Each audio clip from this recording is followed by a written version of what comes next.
Namaskaram, Govindevji, Namaskar, Swamiji. Sadhguru Ji Maharaj. Namaskaram. Wonderful to be talking to you. Namaskaram. Really speaking, I am so much excited today that a world teacher like our Sadhguru Ji No. has Please. accepted to guide us, and that too on a very short notice. I apologize that I should have requested much earlier, but it's your grace only that you accepted it. I bow before you my When you're hundreds and hundreds pranams for you. when you're continuing Krishna's work, how can I say no to you?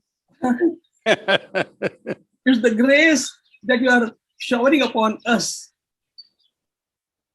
Today, as Bhagavad Gita has said, Sadvidya pranipatena pariprashnena sevaya upadekshanti te jnanam jnaninas tattvadarshinaha. Those great seers guide you only when you offer your pranams at their lotus feet and ask some questions. We, for last 6 months, during this COVID period, are working. Really speaking, we have been working for 36 years for this cause, but it was never online. But this COVID has compelled us to come online, and it has turned like a miracle. We reached around 80 countries, and more than 1 lakh kids, almost kids, some parents have learned by heart 2 chapters from Bhagavad Gita. Wonderful. This is being done by selfless workers who are not paid at all. They are all only honorary workers. They are Krishna Bhaktas, they are the Karyakartas only. And we are doing this through 11 languages. And today, it's grace of God that we have found a world teacher like you to guide us. In the beginning, I want to ask one thing. From the beginning, we have emphasized upon one thing, that we may read Gita from any language, from any translation.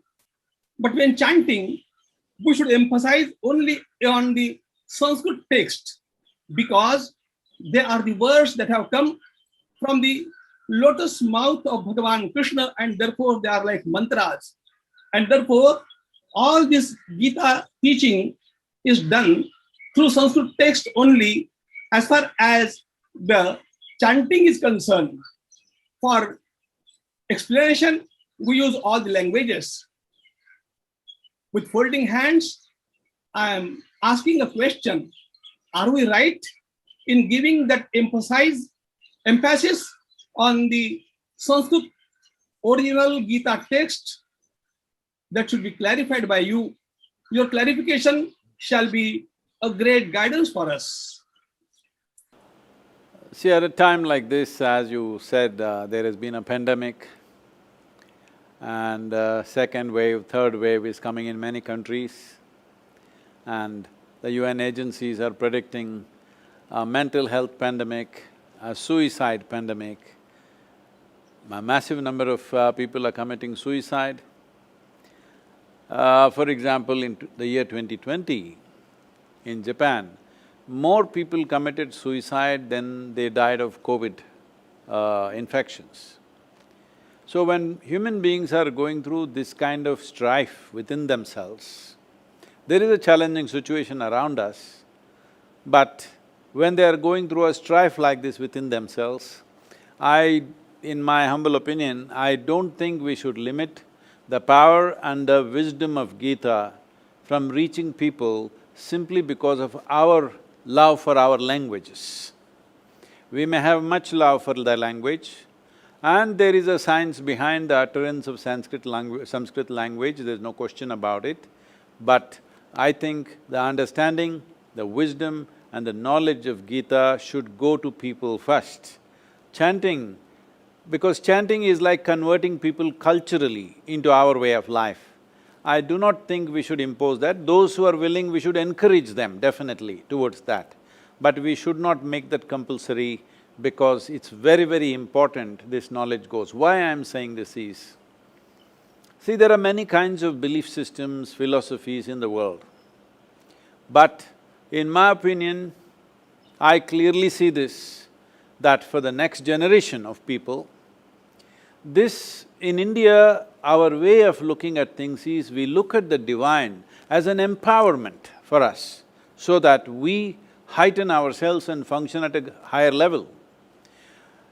The most important aspect of Krishna's teaching, I am not see, I myself cannot read or speak Sanskrit, I am an ignorant person. In front of you, you're all scholars. So, I would be restricted by this. So in my opinion, for me, the most significant aspect of Gita is the Vishwarupa Darshana that Krishna bestows on Arjuna. Whatever he spoke, how much ever wisdom was there, still Arjuna went on asking questions because this is the nature of human mind, it will go on investing in more doubts and more… picking more and more loopholes somewhere. But the moment he shows him who he is in terms of his inclusiveness, how the whole existence is a part of himself, and he is showing this because he also wants to convey to Arjuna and everybody in the world that this is your nature also. If you are willing, if you open up your… the dimension of your existence, you could experience everything as yourself. For me, that is the only thing that's been my guiding post, that ultimately the word yoga means union. For me, the ultimate expression of yoga is Krishna, because he displayed it. The most crucial aspect of entire teaching is that he is able to show Arjuna that the entire universe, irrespective of plants, animals, this, that, planets, everything is a part of me, because this is the nature of human consciousness. This rising of human consciousness or raising of human consciousness is very, very important, because morals, values, ethics all stand by us when things are going well. When there is crisis or when there is mortality hanging in front of our face, the only and only thing which takes us beyond that is really human consciousness, which is all-inclusive, and this is what Krishna represents for me. So in that sense, this must reach maximum number of people. Anything that impedes this reach must be taken away. As you said, this online thing has been a miracle, that what you cannot do physically, suddenly now, why if you could reach 10 people physically, now you're reaching 1,000 people online. But this can be multiplied in such a way, if you translate this into 30 different languages in the world, you can reach billions of people, and that is more important for me than sticking to the language. Language has its power, language has its significance, but above all, people understanding there is a universal way to exist is more important for me than the language. We shall certainly follow this advice and shall try to reach utmost people. Can I ask one more question? Yes, sir. Today, we want to know what can be the essential message for global youth from Bhagavad Gita. If we want to look at something as a message, I think the most significant message of not just Gita, Krishna's life as a whole is… see, in many ways his life is full of strife. There are so many wars, there are fights, there are people who are extreme levels of evil intentions and actions. So his life in many ways is full of strife and challenges.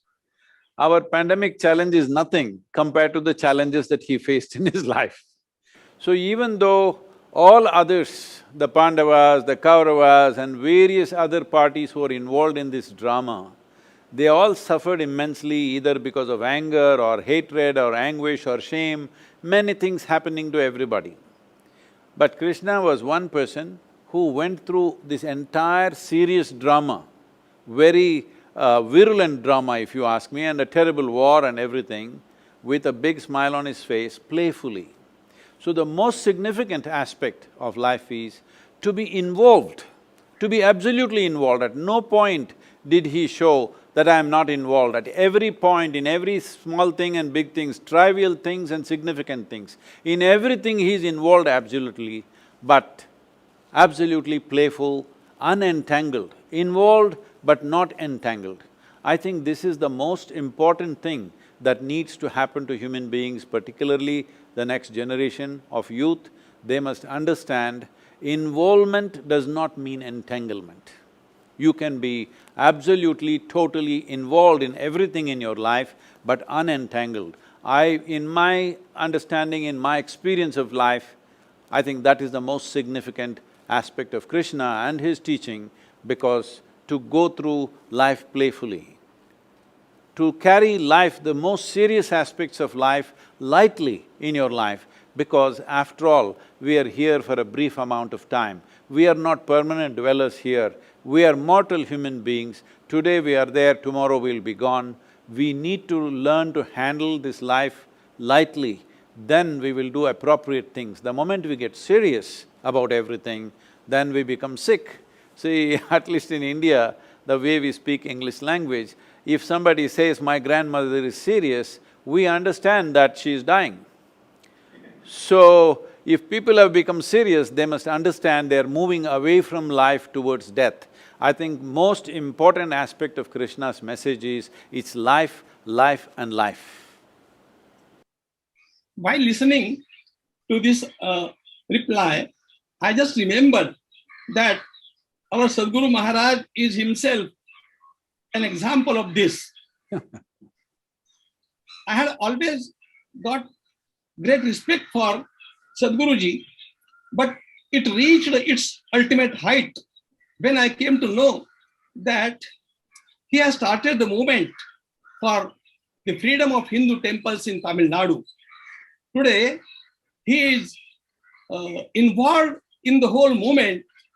We assure that we are all with you, and we desire to start the movement for the whole of India. But at this point, what I remember is, Sadhguruji is involved but not entangled in the movement, and therefore he is just setting an example before us, in front of us, for how to live the life. It's a very great message for the global youth. This is a very important thing, because see, the basic infrastructure in this country which kept the Hindu way of life alive, because Hindu way of life is not run by one head somewhere, there is no one belief system, there is no one book, there is no one principle. Everything is entertained and everything is respected and regarded. The variety of spiritual processes, all of it has been respected.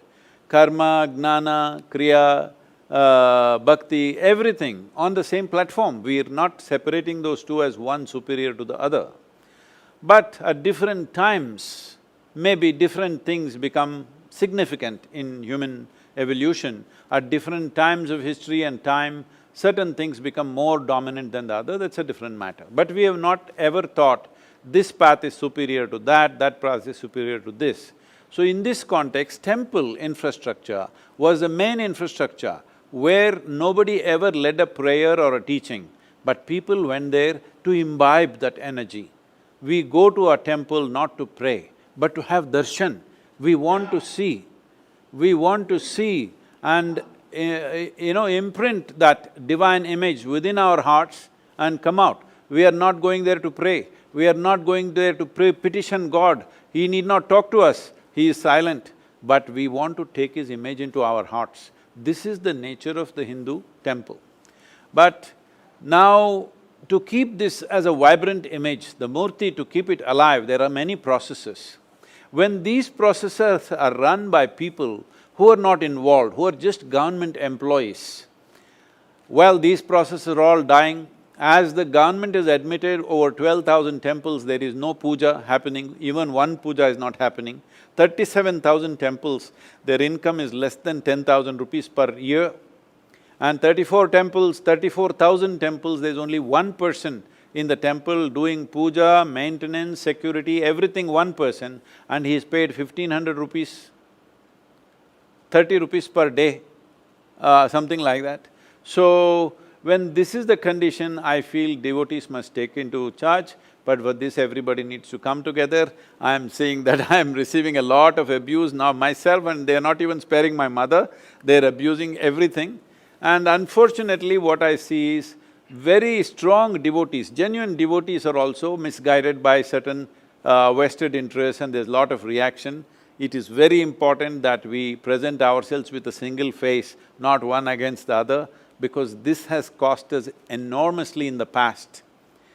Enormously in the past, through the invasions, through occupations, we have paid a huge price, at least in free India. We are going to complete 75 years of independence. It is time we come together as one force. It is not necessary. We are not made like this in the Hindu way of life. You have to agree with me, I have to agree with you, not necessary. There may be many things I don't agree with you, many things you don't agree with me. This is perfectly fine. We need to understand Krishna's life is an example. Though he is standing there as a divine embodiment, still Arjuna can ask him 100 questions. He is not telling him, just shut up and listen to me. He is answering every question, all right?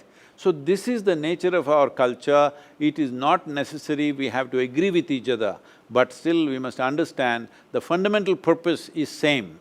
So we should not go in divergent ways, which unfortunately is happening in the country. I hope we come to our senses and function as one unit, because the demographics of the nation is changing in such a way. At this time, I am not even thinking of my culture, your culture in that sense. I am seeing that this is the only culture which allows seeking for truth. Everywhere else, everything is written down, you either believe it or you're dead kind of attitude. Here, even if God himself comes, we can question him. Where else is it possible that you can question God, you can ask 100 questions to God, where else is it possible? This is the only culture. So I am saying, for future generations, the only thing that will be relevant for the world's youth for all the youth in the world is this Hindu way of life, not as a religion, not as my culture, you must take it, not like that, but as a teaching, as a guidance. There is no other guidance in the world which is universal and inclusive. Let us keep it inclusive and universal. Let us not make this you versus me, because there is no you versus me. You can worship a stone, I can worship a tree, but both are devotees. This is the nature of our culture, we must keep it that way. Yes, Guruji, our Indian culture has always said, Vasudhaiva Kutumbakam, the world is one family, and therefore nothing is thrust upon anybody. Everybody can have his own way. Now, today, we received a light from you that we don't go to the temples just for praying, but we go there for getting our batteries charged. This is a new concept at all, totally, and therefore we are grateful. And people may abuse or people may say anything, but we all are your followers, and what you are doing for this country, for this nation, and for the humanity at large is quite necessary today, and we shall try to follow your footsteps, definitely. Govind Giriji, I am not talking about abuse as a problem for me, because I am made like this, neither somebody's abuse nor praise either rises me nor puts me down. I am who I am for what I am. That is not the issue. But the problem is, right now there is an express need in the world, as you are doing, spreading the Gita teaching through online for 1 lakh people, whatever. 1 lakh people is not enough, 1 billion people, 5 billion people needs to happen. If this needs to happen, it is important that we don't get against each other and unnecessarily impede the work. Because in this generation, if we don't do it, our own youth will lose it. Once our own youth have lost it, you can't take it to the rest of the world.